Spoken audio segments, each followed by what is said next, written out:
Cool. You want to do the intro? That was very professional. Editing.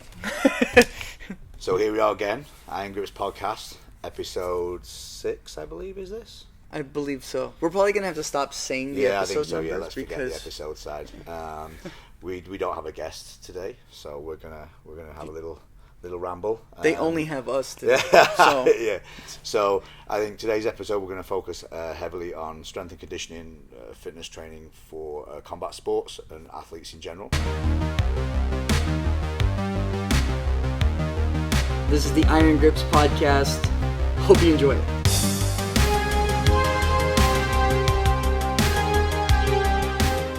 So when you text me and you said you wanted to discuss training for combat sports and strength training, I thought, yes, this is my specialty.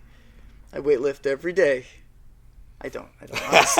Honestly, I don't. I've done some strength training. We have a coach here, David Wu, who back in the day taught me how to lift and taught me some proper form. And so I still think, because I'm very much a white belt in weightlifting, but I do push it when people are going into competition, because I do think doing something as simple as a deadlift or doing squats really helps with a lot of the takedowns and a lot of the base and passing guard. And I think also strengthening the muscles along the spine really help with Jiu-Jitsu. What has been your experience with weightlifting and training in Jiu-Jitsu? And we'll just cover this first. As far as for training myself as an individual. So I started lifting pretty much at the same time as I started boxing. So around the sort of 13, 14-year-old age, I was interested in fighting. My old man took me to a few places to learn. I started trying a bit of jiu-jitsu, but I didn't really like any of that, and then found boxing, which was great. But at the same time as that, my next door neighbor, he was actually a black belt in karate. That was kind of his thing, and he had a garage, like a shed in his back garden that he put some weights in. So him and a couple of his friends trained, and after my dad passed away, he kind of invited me over and was kind of like, come and do some training with us. And I was already at that point, like, I grew up, with Rocky and Arnold Schwarzenegger, and so my background, it was kind of always in a bit, this is what I'm into. I'm into lifting. I want to look like this, and I want to fight like this.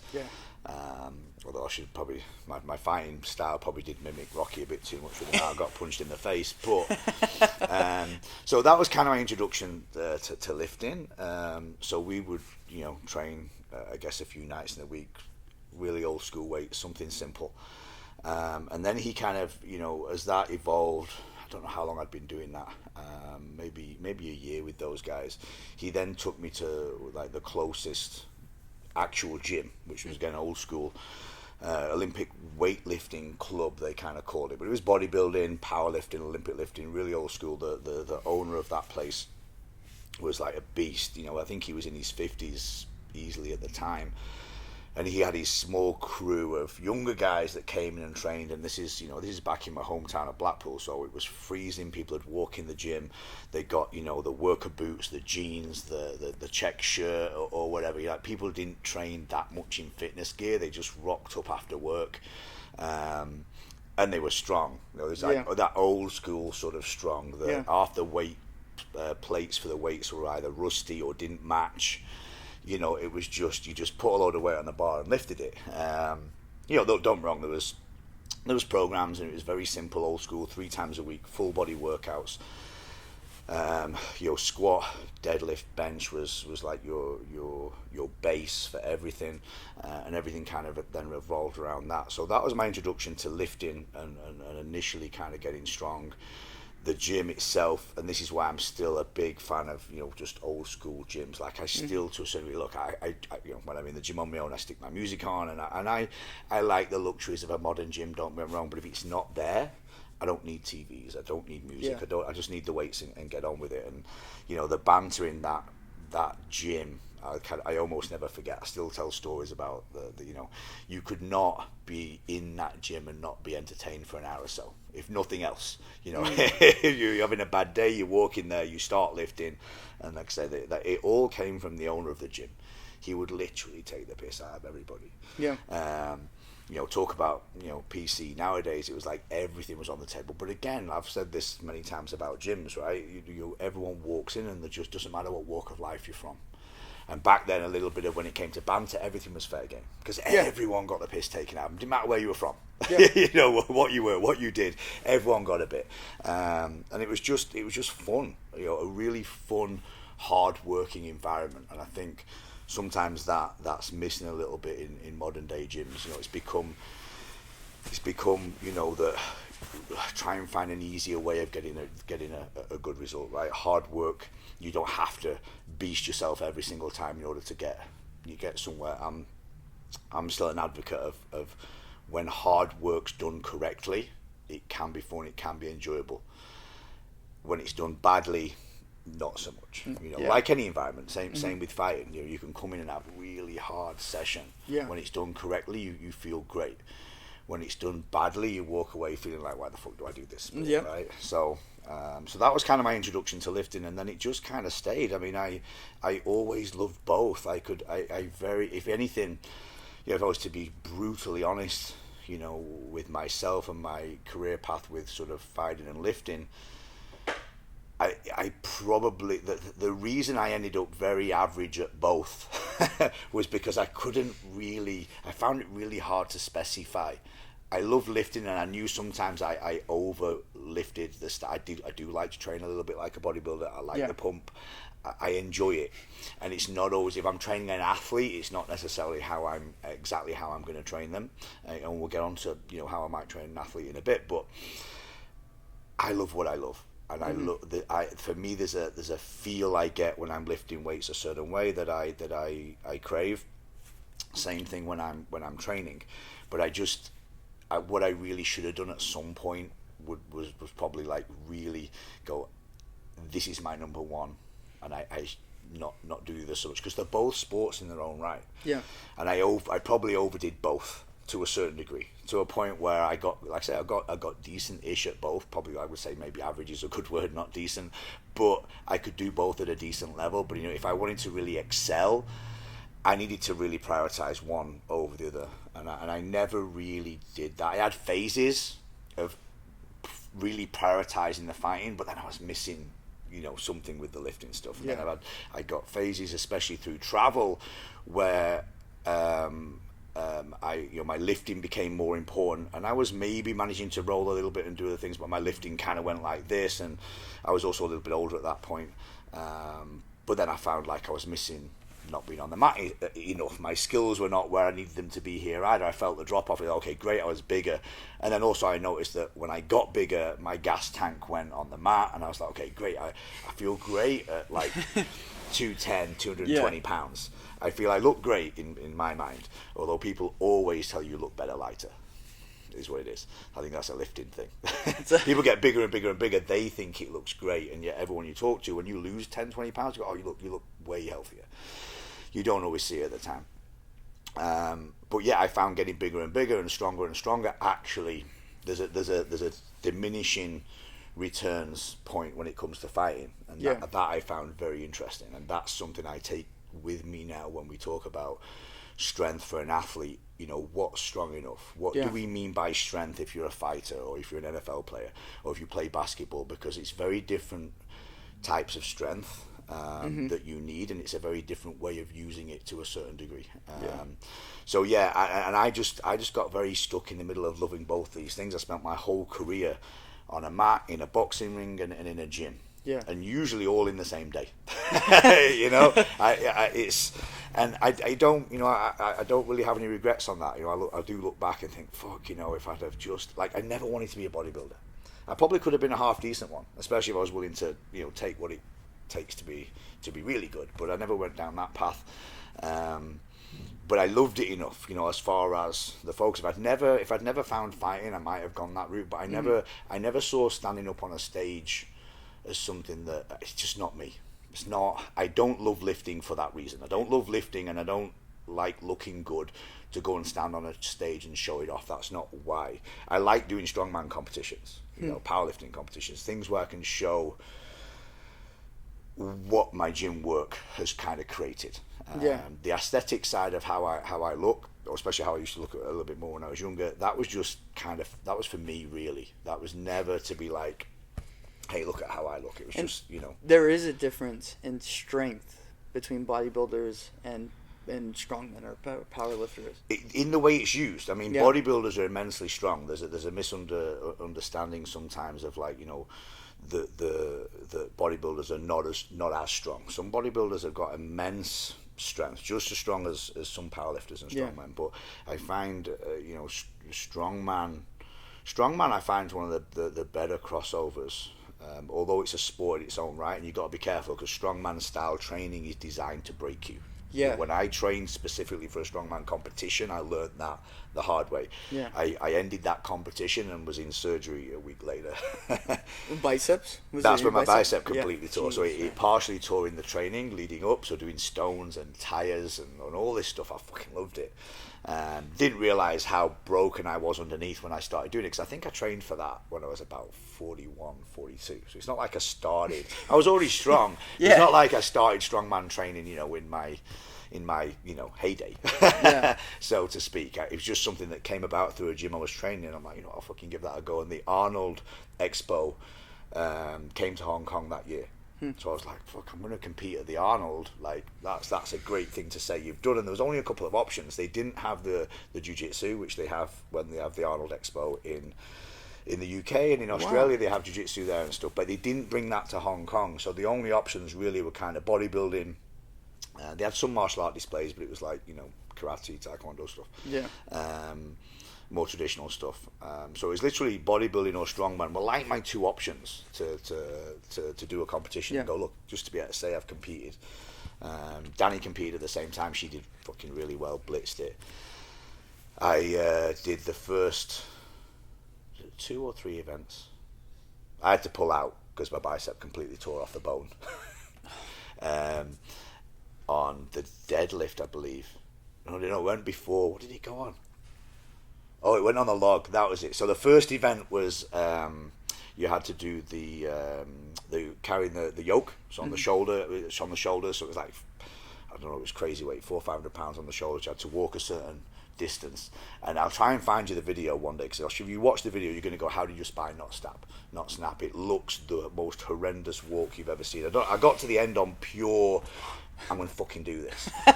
And then when you finish that, you pick up, it was the farmer's walk back. So you pick up the farmer's walk back. Yeah. I felt a few tweaks there, because it had already gone in training a few times. I was strapped up to fuck. I'd got tape on. I'd got everything on my arms. Like I looked like a Bionic Man. And then it was the log.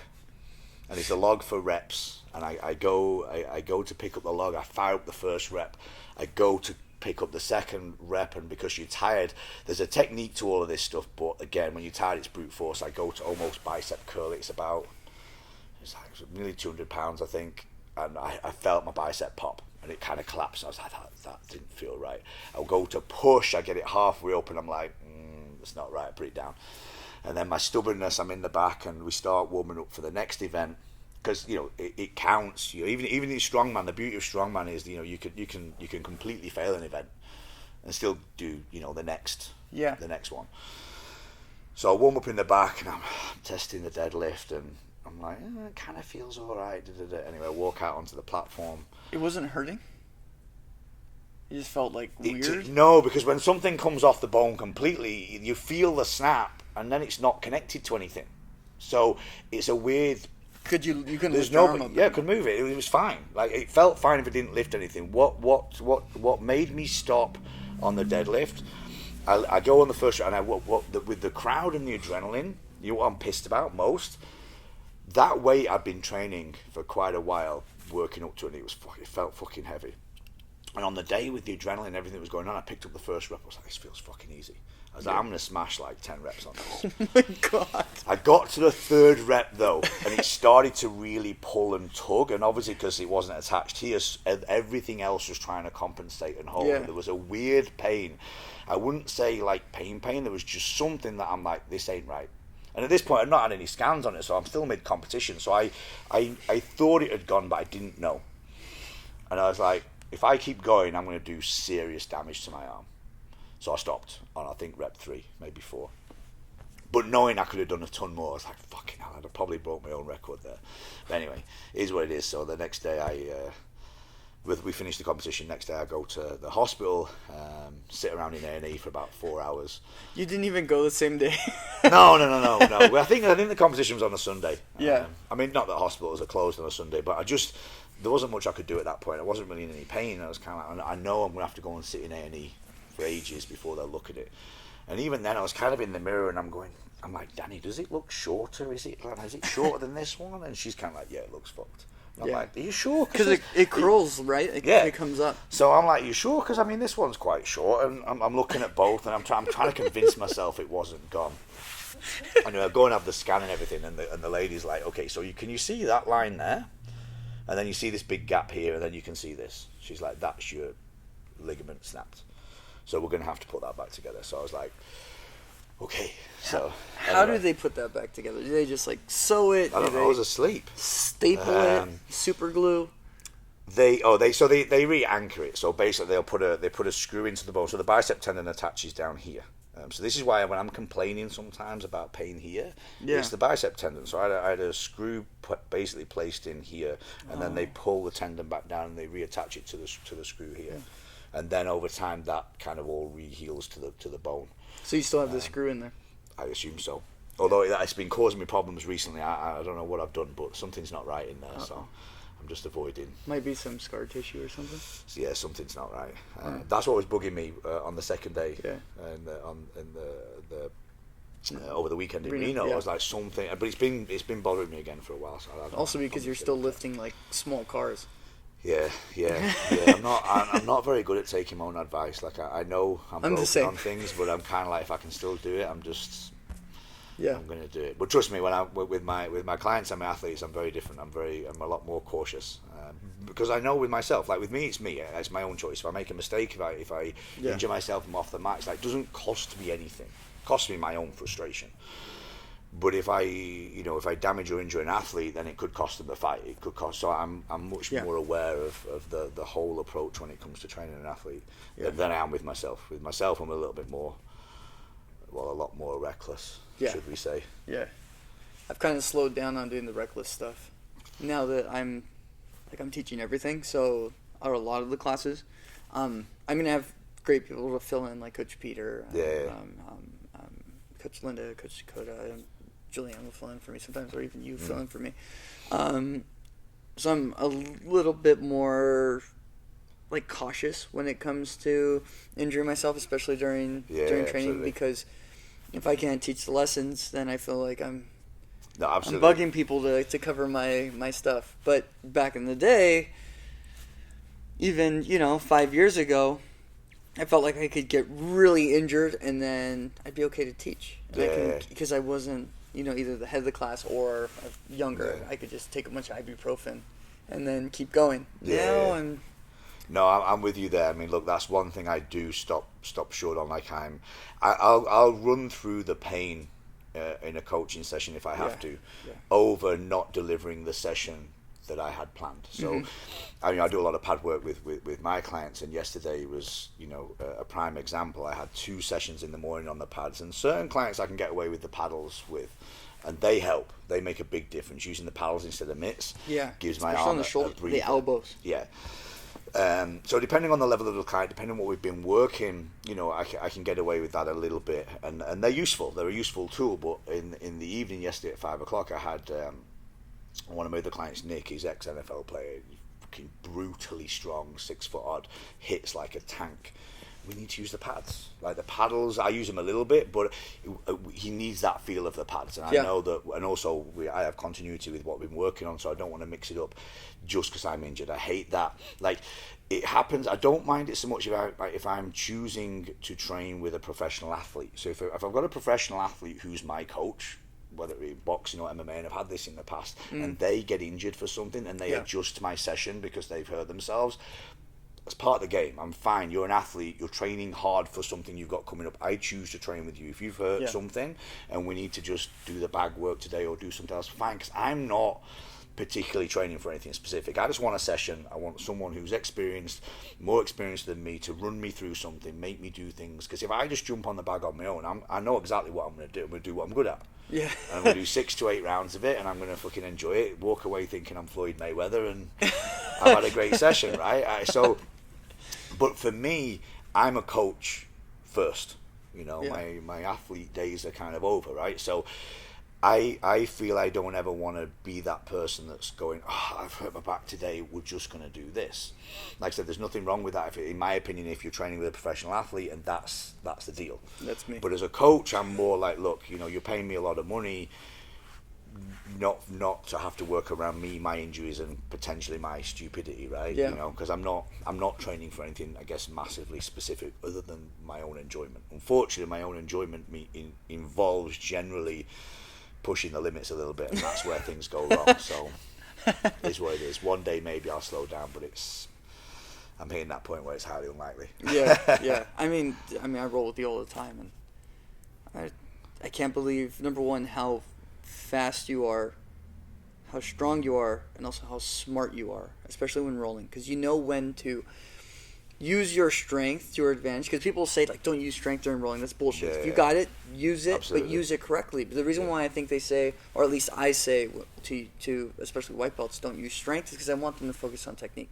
Once you understand technique, and then you can add strength behind it, it makes all the difference in the world. Yeah, absolutely. And this is also why, like, when people are getting ready for competition, I'll send them to Woozy, or I've even suggested people talking to you in order to get kind of a light weightlifting regimen, so that way they can get their base stronger, or their posture stronger, or just get a little bit of strength behind their technique. And some of the guys that come in already weightlift, man, they're just like crushing it right from the beginning.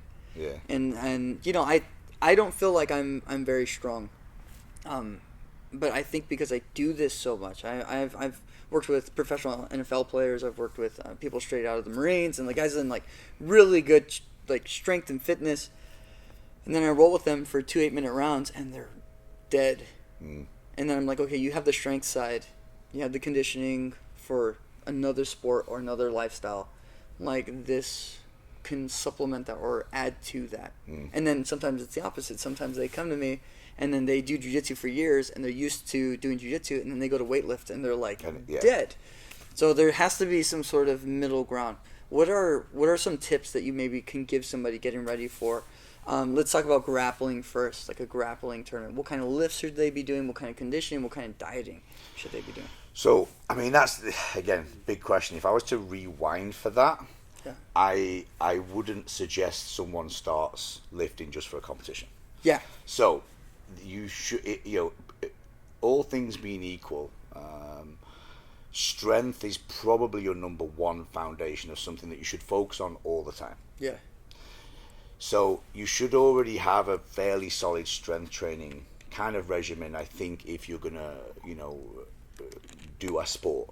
It's a supplement to the sport in general. I'm not saying everyone has to go out and lift, but if someone has a competition coming up and it's 6 weeks away and you're going to go and start lifting just for that competition, I'm not sure how beneficial that might be. It's not beneficial, but you're now trying to spend some time learning something new. With 6 weeks to go before a competition. So now someone's trying to teach you to squat, maybe deadlift, all those things. There's a chance you might go and injure yourself. You really should be spending more time on the mat, working your conditioning and maybe your speed and your power. So if I was to rewind completely and kind of talk you through, I guess, my philosophy on how I would prepare an athlete for competition.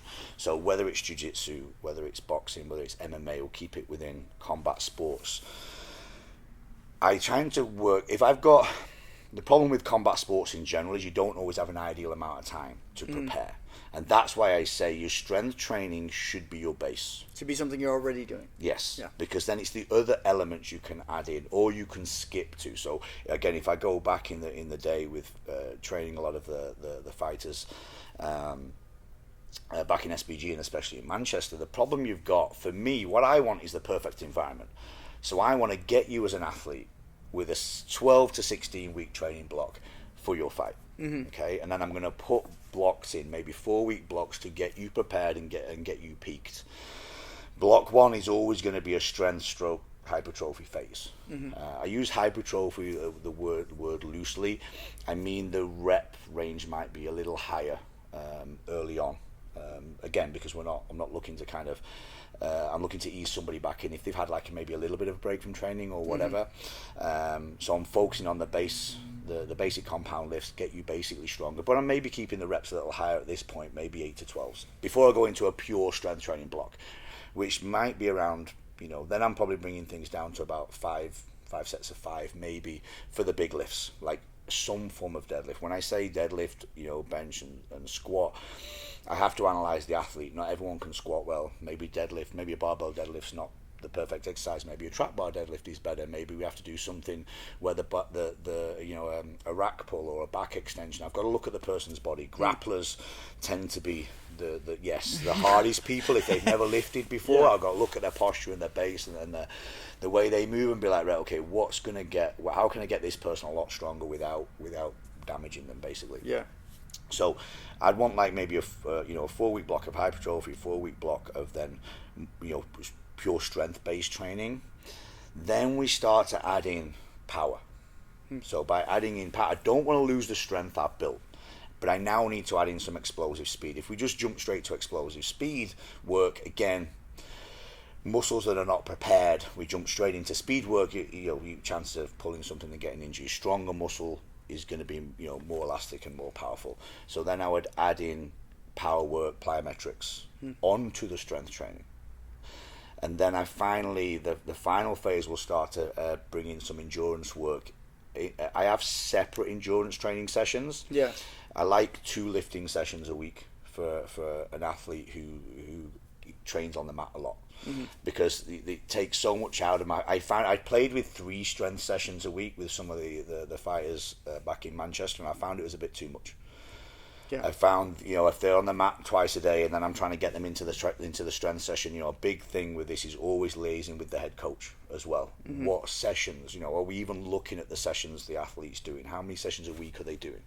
When are their hard sparring sessions? When are their more technical days? When does it make sense to do the heavy lifting day? Because you don't want to do it the day before hard sparring, but you also don't want to back it onto the end of a hard day of drilling.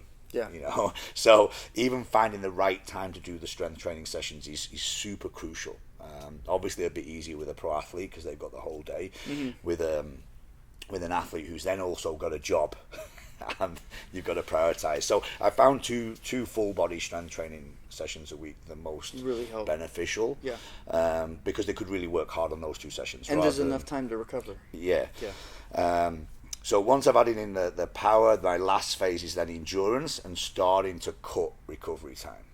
So I want to get an athlete as strong as possible, as powerful as possible with the gas tank to push strength and power for as long as possible. So I'm not a big advocate, although you see me do it, on Instagram and stuff here and there, big heavy singles. That's just to show off and put a load of plates on the bar, right? It doesn't fucking help me on the mat. It really doesn't. I don't know, when you're cleaning me over your head. But only if I've got to do it once. If I've got to do it 6 times, then again, it's not, again, it comes back down to that argument of how much strength is enough, right? So I don't take combat athletes to singles. I don't really care what your 1 rep max is. Look, if you want to test it. And my formula for getting you strong will improve your 1 rep max, but I don't care about your 1 rep max. If we start with an athlete who can do, let's use a deadlift as an example, 400-pound deadlift for, let's say, 5 reps. I would say, I'm just making up numbers now, I don't know, some people will think that's extremely heavy. It depends what world you live in. You talk to powerlifters and they're like, it's not much. But I'm just using numbers as an example. My goal might not be to go, okay, how much, because like I say, 400 pounds is a lot of weight. For a fighter, do you really need to be much stronger? What are my odds of injuring you if I just continue to increase weight on the bar at that point? Over, let's say, right, how different does it feel if I can develop you to be able to do that same weight for 10 reps? Because now you're going to add a bit of gas and it's a full body movement. You try doing something like 400 pounds for 10 reps, you're going to feel it with good form, obviously. is that level of strength going to transfer to something where you might have to use it for 5 minutes, better than just getting you stronger and stronger in the fight? If you can do that weight now for 10 reps, I guarantee your 5 rep max has gone up. And then the next cycle might be, okay, now your 5 reps has gone up and we rebuild again. So your new starting base is heavier. But again, we're now going to go with that new starting base, which is heavier, and now I want you to be able to do more with that same weight. Yeah, I prefer that philosophy once I've got someone strong. And again, it's difficult to ascertain what is strong enough. But again, we're not a powerlifter. We're not necessarily bodybuilders. Yes, I want the athlete to be strong, but again, what's strong enough? What do they need to be able to move? More than their own body weight. There's a few numbers I like, so maybe twice your weight on the deadlift, 1.5 times your weight on the squat, at least your weight on the bench. So yeah, to give you, I guess, a complete overview of how I would, if I had the perfect amount of time, let's say it's 16 weeks, again, like going back to that week, first 4 weeks would be, again, mostly compound lifts, maybe a few isolation lifts, definitely always use a bit of remedial stuff for kind of, I guess, weaker areas. So looking at a fighter and going, okay, what are the things that they over-dominate on, and what areas do I just need to make sure from a postural, healthy joint point of view, we need to put some work in there. So a hypertrophy phase into a strength phase, so that'll be the next 4 weeks. That'll take us to 8 weeks in the programming. The phase 3 would then be heavy lift combined with an explosive. So I might do something like, a heavy 5 rep max on squats into 10 plyometric box jumps. So adding that speed off the back of using strength, because again, for a combat athlete, you're using all this stuff at once. You can go from using strength, although again, as we teach a lot, using your weight, maybe you're not supposed to be using strength, but you're going to use strength in a fight. Yeah. So maybe using your strength to lock someone down, hold someone up against the cage. Yes, you're going to start using your weight and stuff. But again, there's still strength involved. But then you might end up caught up in a scramble. All of a sudden you need to be explosive speed, or you're back to your feet and you need to be able to throw hands quickly. So combining those two.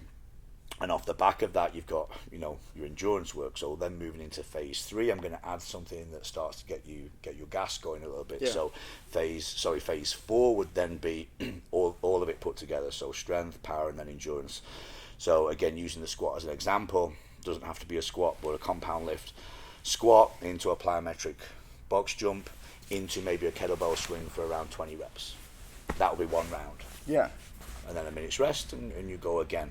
And I can do that with different body parts. I might do a similar complex using the chest, so a bench press maybe, or similar complex from the deadlift into a pull, and using that same philosophy. So strength movement, power movement, slightly more endurance movement.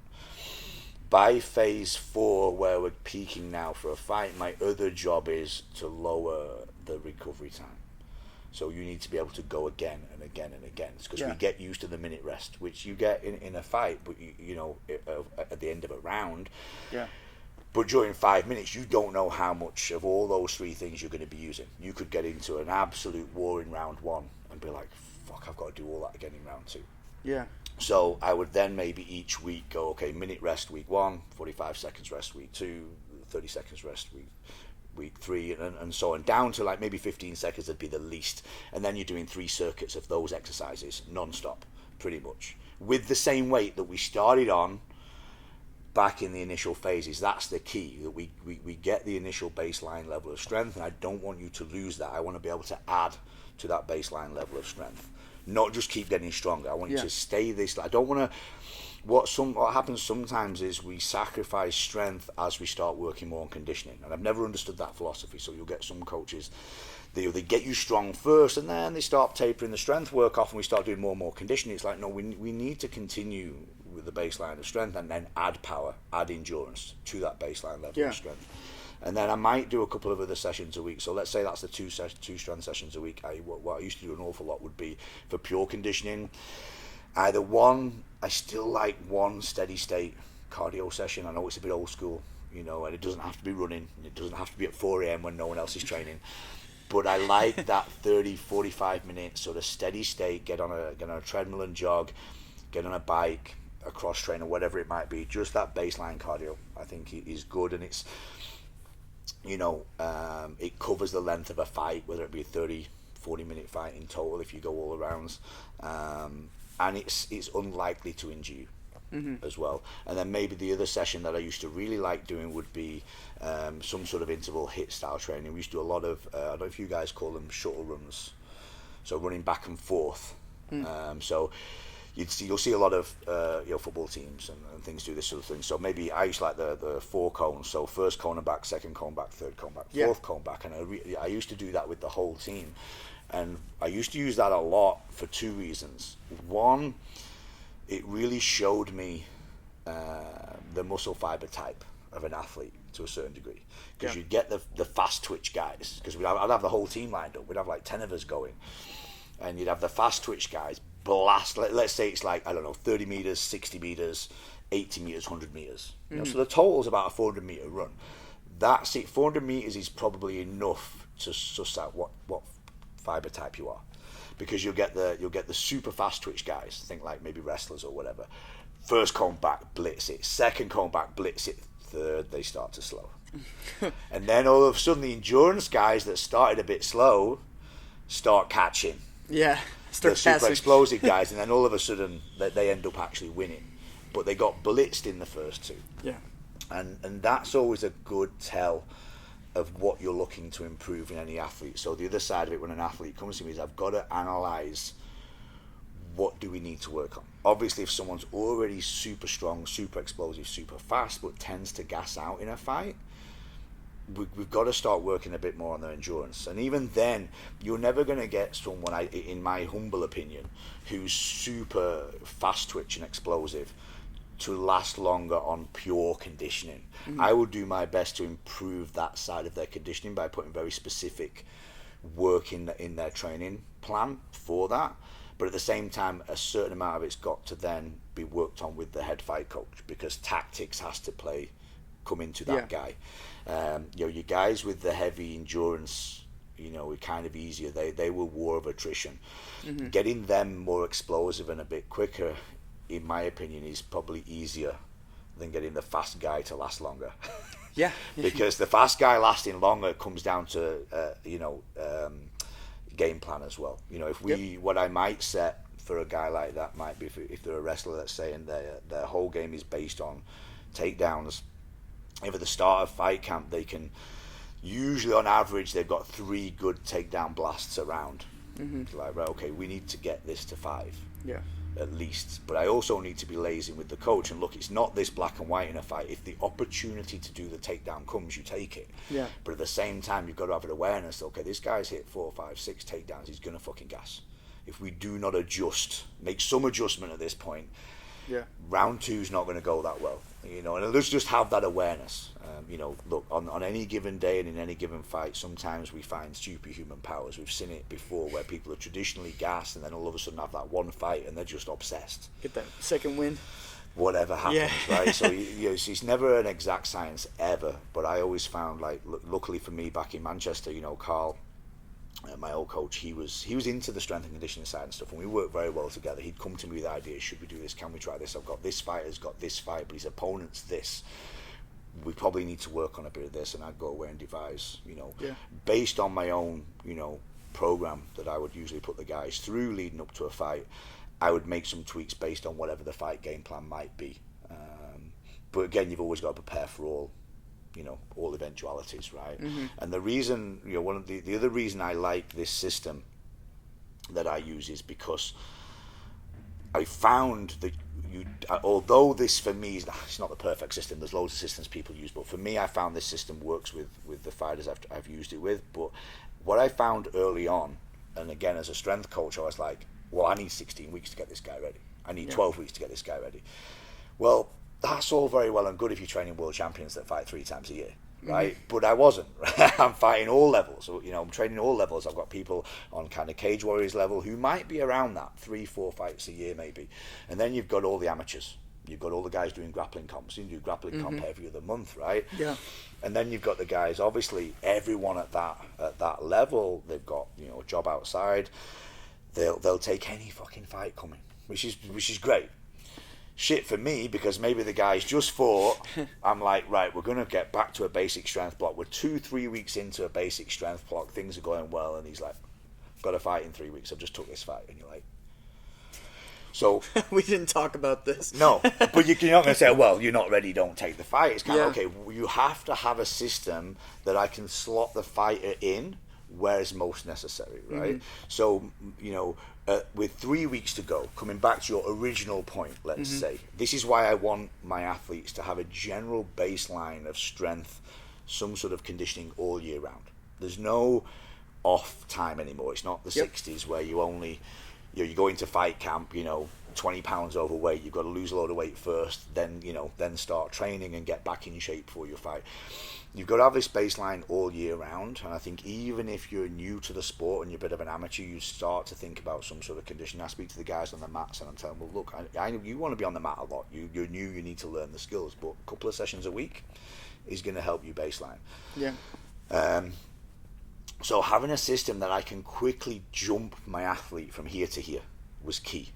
That was the one thing I learned. I can't have the perfect amount of time for everybody. But if everyone's been following this system, I can very quickly, because they've done it all before, if someone's 3 weeks into phase 1 and I all of a sudden have to hop them to phase 4, they know what's coming. It's not going to be easy. It's not going to be as good as phasing it and doing all 4 phases back to back. But I can jump you straight into phase 4 and we're straight into the explosive power, endurance, the shit you're going to need that's going to get you through that fight that you've just took on short notice. If I just go, well, we'll just continue with strength, you're going to go into the fight and probably gas because you weren't prepared. And I think you see it loads. People take fights on short notice, and they start well, first round explosive. Then you hear the commentators say it all the time, they're starting to slow down a bit, and that's down to that lack of preparation time. So, and again, I don't know what other coaches are doing, and you can't always beat lack of preparation. But again, fighters at the level where they just need to take fights, they need to get seen, they need to get paid. So it's going to happen. So your system as a strength coach has to allow for that. You can't be caught out. And that was my biggest take home and learning point was I need a system. I work well with systems. I'm not going to wing it just because the athletes come to me with 2 weeks to go. What's the best thing to do? It's like, I know what the best thing to do is. We're going to have to jump you in here. You've got 2 weeks. We're going to get as much work in as you can, and we'll do our best. And that's the thing. But so for me, it was having that system. So. And having said all of this, and all the things that Jon's talking about, this is on top of doing your MMA training, or your boxing training, or your Jiu-Jitsu training.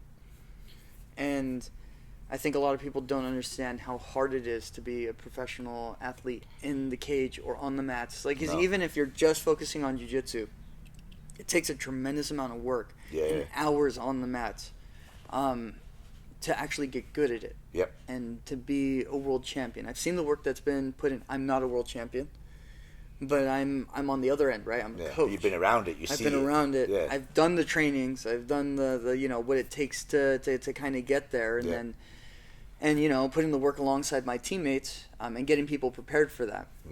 And I think that a big part of me being a coach is having them do strength training and having them do the on the mats and the drilling and the heavy training, but then also teaching them how to rest during a live round, how to conserve energy, how to be smart about the choices they make. So I work on really on the mental part of it, because once a fighter's defeated physically and they get exhausted, they can still get through a fight if they get a couple of rest points in the fight, and then get that second win like you were saying. But they're not going to win if they defeat themselves. If they can't push themselves to that next spot or that next point, or get through the mud.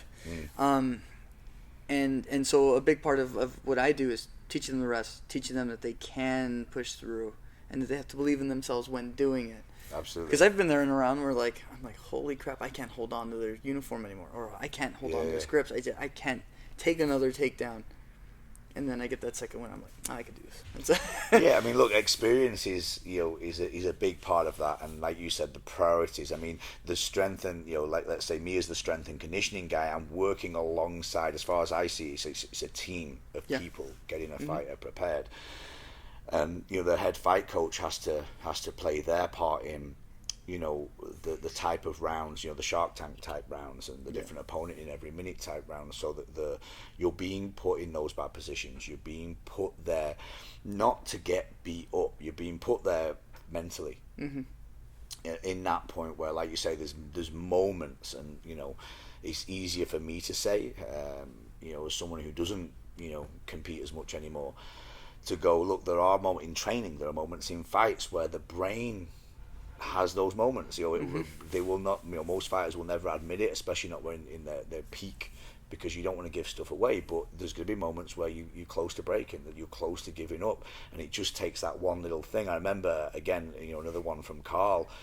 Sat down one day at the end of training and was talking about this, and this always lasted with me. And as I've got older, I don't do it as often because I'm too tired and I'm too old and I don't have the ego anymore. But he was like, you'll see it in fights, and I recognized it in myself. It was like, there's moments where even in sparring, you're going at it, and then you find kind of a 50-50 position, either against the cage or even on the floor, where you're both semi-safe, but you're both gassed.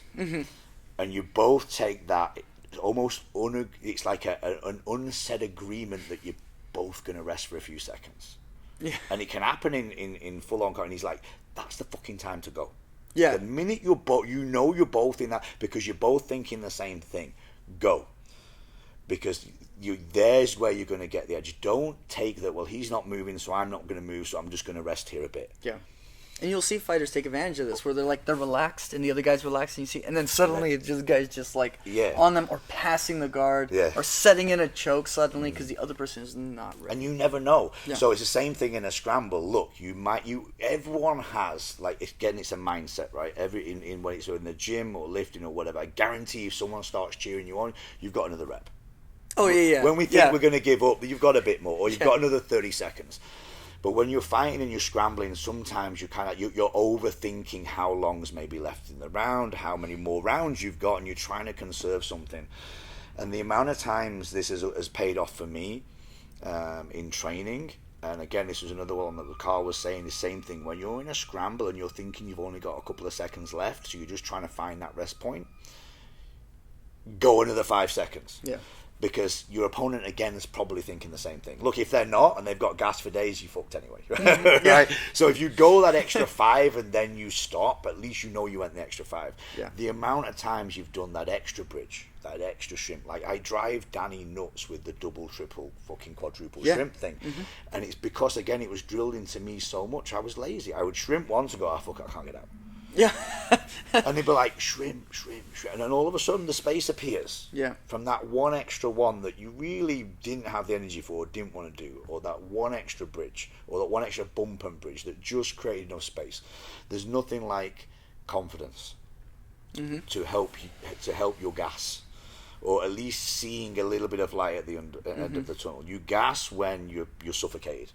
Whether that's in grappling or in boxing, whatever it is. If you're suffocated and you can't get a punch off, and someone's throwing and you just can't find space to take a moment to reset the balance. That's why sometimes that one big punch in boxing, you can see someone covering up, getting smash, they throw a haymaker. The other guy stumbles a bit, and it's like this massive reset all of a sudden. And they were gassed, they were out of the fight, but all of a sudden, mindset, oh shit, he's wobbled, maybe he's tired. Now I'm on it. Now my energy levels, recouped. Yeah. You feel it on the mat. I've had terrible first 2, 3, 4 minute rounds, feeling like I'm fucking dying and I can't breathe and I'm knackered, and all of a sudden I escape. I create a bit of space, and once I get on top, I'm like, all of a sudden I'm like a new man for the rest of the round. Yeah. I'm like, what was that first 4 minutes about? I was in a bad place, and it put everything in a bad place. So I go through this a lot when rolling with you. Because I feel like when you're trying to pass my guard and you are going for it, there's no rest. And you know me, I'm very lazy on the mats. I like to conserve energy because I don't have a lot of it. So I like to conserve it for a long time. And then just like, I feel like you're just passing my legs. I'm trying to get my guard back in front. I'm trying to snap your grips. We got these strong fucking grips. And then something will happen where either the mat is sweaty and you slip, or maybe I sweep you, and then I end up on top. And all of a sudden it's like... And then I'm like, okay, now it's go time. Even though I've been going this whole time, now I have a second one because I want to get control of the round. Yeah, and also there's the calm in the storm, right? I mean, I know when it's like against you, for instance, or even some of the guys, I'm quite relentless when I'm trying to pass. Yeah, man. Because I know I have to get there. Because if I don't, I'm going to get tired as well. So I'll be relentless.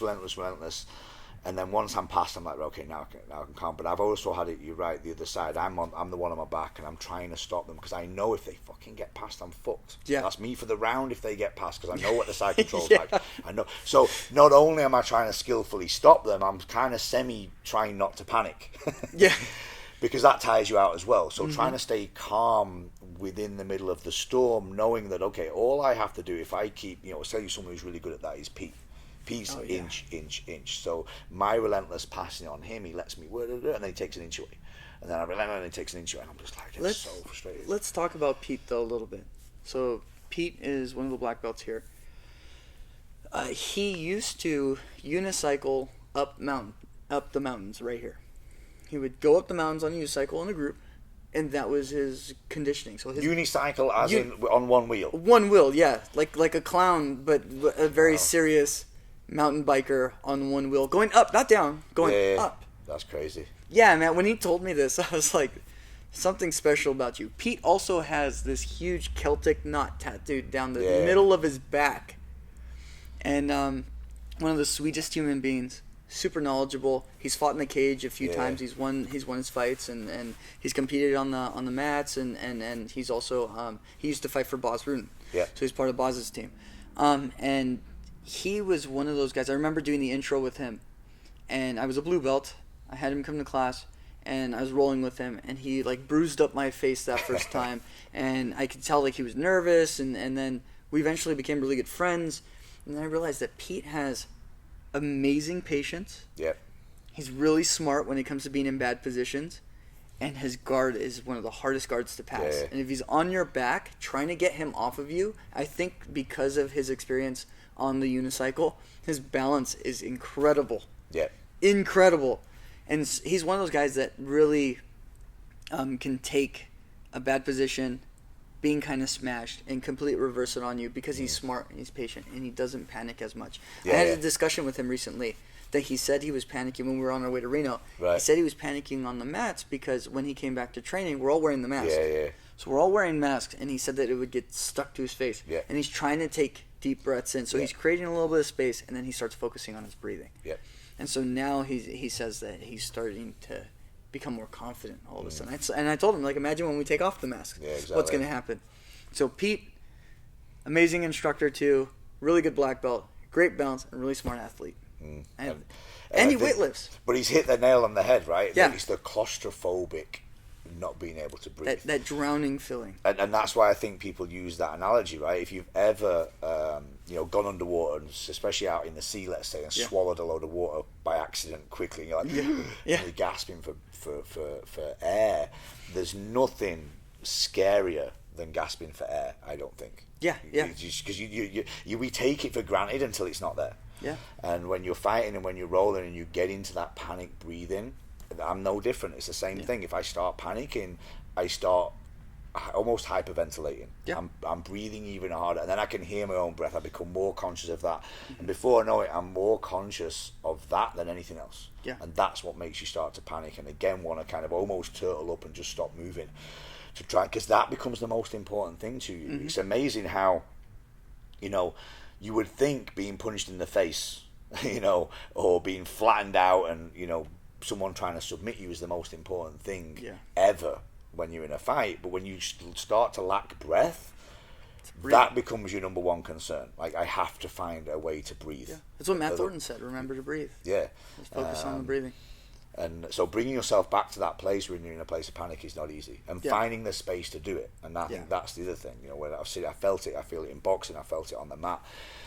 When you start to, that's that snowball effect of getting more and more out of breath. Yeah.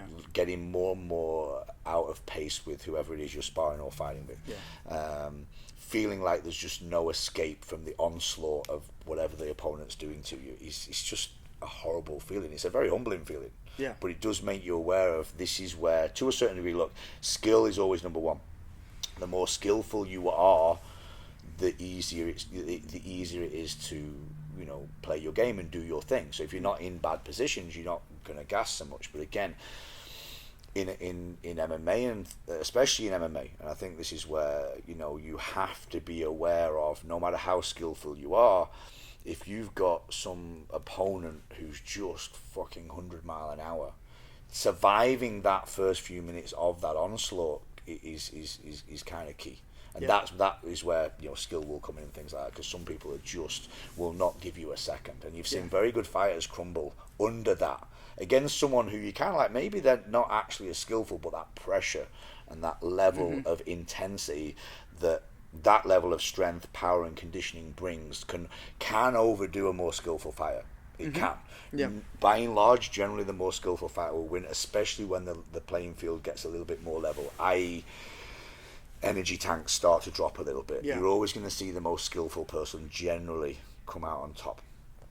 But while everyone's gas tank's full and everyone's strength level's full, if you see it like, I don't know, see it like the computer games where everyone's like a green, you go powers up, strength's up, like they're fucking, you know, for that few minutes, that person's probably undefeatable. Yeah. You know, and then it starts to slow down a little bit. So whilst conditioning, fitness, you know, your strength as an athlete, I would definitely never say, you know, it's ever going to be a priority over your skills on the mat. It's especially as you ascend as a fighter, it becomes more and more important, because skill levels start to match out. So at the elite level of almost any sport, you know, I always use tennis as a good analogy, and I always used to think the opposite, especially when I was a lot younger. And commentators sway you a little bit here. You know, you can watch an evenly matched. The reason I use tennis is because it's long, right? You know, 4 or 5 sets can be 3 or 4 hours. Have you ever played tennis? No, I fucking can't play tennis. I played it a bit, but I like watching it. I think it's, again, because you see these elite, you put someone like, I don't know, Federer and Nadal together, right? Yeah. Very similar skill level, very high level. And obviously sometimes skill will outdo itself. But when you see, you know, a game go, have you ever seen a game, you know, sets where it's like 6-5, 6-5? 5-6, 5-6. I don't know if you know the scores to tennis, but it's this close. And then all of a sudden, it's 6-1. You're like, what the fuck happened there? How did that guy all of a sudden blitz in the final set? And you often hear commentators say, oh, this, like you said, this guy's got a second wind, or this guy's, you know, energy level's gone up. And it's like, it's very rare that it's that. It's usually the other guy's gone down. The guy's energy level's gone down. It makes the other guy look better. Yeah. And I also think that, like what you said, I use the term second wind because you get that when you're out running and things like that. But I also think it depends on your opponent can gas, and you don't know they've gassed out all of a sudden. And so you're still going. You think your energy's gone up. Yeah. When actually their energy's gone down. Yeah. You know, sometimes you can feel that as well. And at the elite level with fighting and things like that can make the difference. And I think that's when strength and conditioning and fitness and endurance comes into play in such a big way. So kind of as a wrap up or a conclusion of what we've been talking about, you must strength train alongside of any of your training on the mats or in the cage, or if you're preparing for any sort of combat athlete sport. You also need endurance, so you need to do any sort of like stamina training. Yes, some sort of steady state cardio, not necessarily a lot. You're going to get a lot of conditioning, obviously, you know, in your fight training as well. Interval based training is a massive go-to. Yeah. But again, plan out your interval training. I talk about this a lot. That the brain's an amazing tool, and if you don't surprise it, that's when all the conditioning in the world will give you a base. But if your interval training is always 20 on, 10 off, 20 on, 10 off, 20 on, 10 off, your brain's going to start to cheat that. So you won't necessarily work, you know, balls to the wall for 20 because you know you've got 8 more sets of it. So I use a style, it's called Fartlet Training, and what Fartlet Training is, it actually comes from running, I think, originally, whereby your intervals are random. They're not set. Now it takes your coach to set you up. So what I might do, and there's different ways of setting this, but the athlete doesn't know how long they're on for. So I could set you up for, let's say, 5 minutes on an airdyne bike. Yeah. And I might be like, you go. Let's say we just go and rest. I might go. They start 100 mile an hour. Now it could be 10 seconds, it could be 15 seconds, it could be 30. They don't know. Yeah. And then I might give them a 10-second rest. I will go again, but the next burst might be 10 seconds, 5 seconds. And then I might give them a 15-second rest. Yeah. But I mix it up. They don't know what's coming. which I believe mimics the way the interval of energy can go in a fight. You don't know, when you're going to go again. I mean, it's the same in other sports, rugby, even soccer, right? Although it's set kind of plays, what if you just launch to the end of the field, and then all of a sudden the ball goes back the other way and you've got to chase back? Yeah. And you've only ever practiced, 60-meter runs with a minute rest. Then all of a sudden you've got to run 120.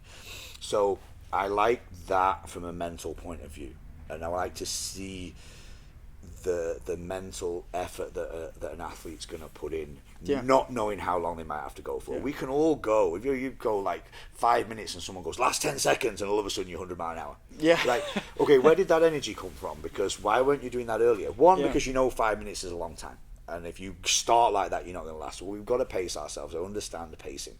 But when we're talking about intervals, anywhere between 0 and 30 seconds blasts, I think we should mix them up a bit. And the same with the recovery. We underestimate not having set recoveries. Yes, you've got your minute between each round, but I'm talking about mini recoveries within the round. You might get 5 seconds, you might get 20 seconds, you might get 1 second, you might, overall minute. Yeah, and not knowing how long you might get to rest, because like you say, you get in a good position and think, okay, I should take a few seconds, and then you reverse you again and you're fucked, and you're like, okay, shit, I haven't got rest. I mean, probably shouldn't be resting in the first place. But I think for me, interval training, I don't do it like that all the time, but especially leading up to a fight. So early on in my HIIT training, it will be specific, 30 on, 30 off, whatever. That's just your baseline conditioning. Near a fight time, bit like Shark Tank type rounds, you're not going to know what you're going to get. Yeah. I'm going to fucking hide it, and I want to see you go when I ask you to go. I like Shark Tanks. Yeah. Because I think that becomes that specific preparation. There's preparation and there's specific preparation, and it's the same with the fight coach. Specific preparation becomes, are you working the game plan in your training, or are you just training? Two different things. The more you work the game plan, the more chances it's going to come off. Anyone can train. Yeah. Right. Well, thank you for coming in today. As always, our once a week chat. We didn't even get to nutrition and recovery. I know. There's so much more to this stuff, but that was... So we can talk about nutrition, recovery next time. I would also like to talk about injury management and continuing my to favorite train. Conversation. Because people That's hear huge. about how many injuries I've sustained over the years, and they're like, how are you even still alive? Like, how are you still moving?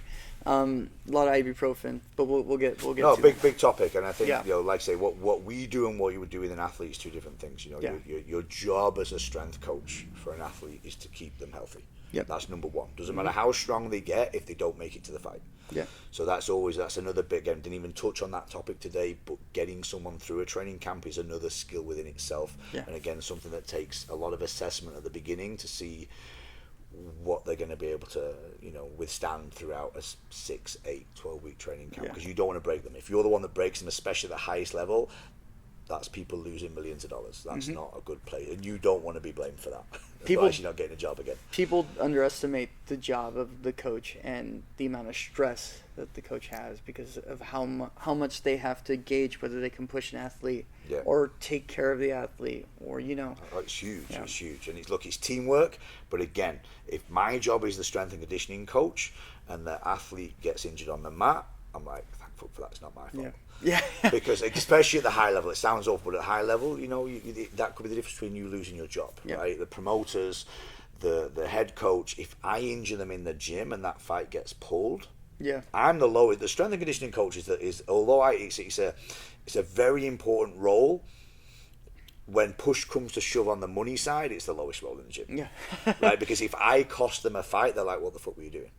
They get injured on the mat, you're kind of like, well, this is the kind of thing that's likely to happen. It's a freak accident, is what it is. No one's really getting blamed. Strength coach, it's your fault. Yeah.